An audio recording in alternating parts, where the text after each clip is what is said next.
వీడియోలు వచ్చిన తర్వాత ఇప్పుడు ఎప్పుడెప్పుడు ఏమేమి జరుగుతుందో అనే విషయం మనకు బాగా అర్థమవుతుంటుంది.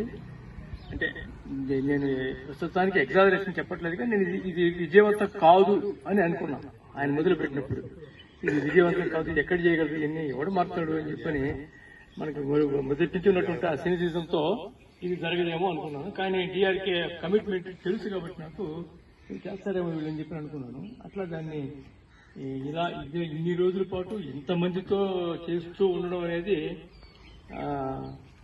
ఇంత మనం చేయలేము అనే ఒక భయంలోకి దాటిస్తుంది అనమాట దీనికి.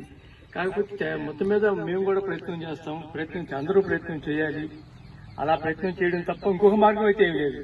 మన గ్రామాలు శుభ్రం పడాలన్నా, మన పట్టణాలు శుభ్రంగా ఉండాలన్నా, అందరికీ ఆరోగ్యం సరిగా ఉండాలన్నా కానీ ఇది తప్ప వేరే మార్గం నాకైతే కనిపించట్లేదు. నెక్స్ట్ మన తరం తర్వాత ఏమన్నా ఉంటుందేమో తెలియదు, కానీ ఇప్పటికీ ఇదే కనిపిస్తూ ఉంది. ఖచ్చితంగా భారతదేశానికి మిగతా ఇంకెక్కడెక్కడ ఏ ఊళ్ళు ఎట్లా నేను చూడలేదు, కానీ నాకు తెలిసినంత వరకు భారతదేశంలో స్వచ్ఛ చల్లపల్లె అన్నిటికీ మార్గదర్శకంగా ఉంటుంది అనుకుంటున్నాను. నాకున్న కట్ ఫీలింగ్ ఇది. తర్వాత మనం చూడాలి మళ్ళీ ఇంకెక్కడెక్కడ ఎవరున్నది.